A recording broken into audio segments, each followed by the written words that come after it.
Olha Svarichuk sees a blessing in disguise when she looks at the ruins of her bombed-out house in eastern Ukraine.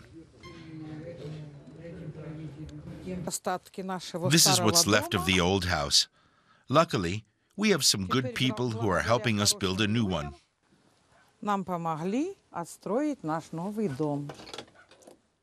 Their house was bombed in 2014, right at the beginning of the war. Now there's a new house on her property. This one is somewhat smaller, standing among the rubble of the old one.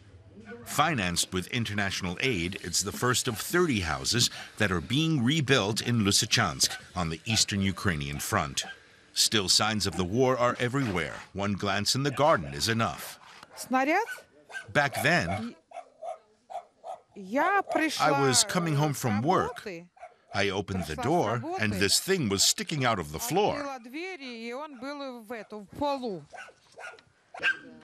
It was one of the rockets that destroyed the house.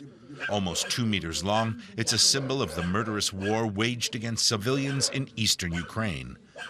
The pro-Russian rebels in the village thought the Ukrainian army was marching towards them. They were fighting over the transmission tower in front of the house. The rebels were driven from the area in 2014, but things still have not gotten back to normal. The pro-Russian occupied areas are just a few kilometers to the south. Lysychansk is a city on the front. And in spite of the Minsk ceasefire agreements, shooting still continues.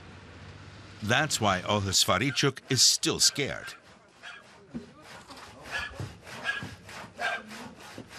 We're still uneasy even today. And all we want is peace. I want things here to finally quiet down. Whether the new talks will lead to peace is still completely unclear. For the time being, the rocket remains in Olha Svarichuk's garden.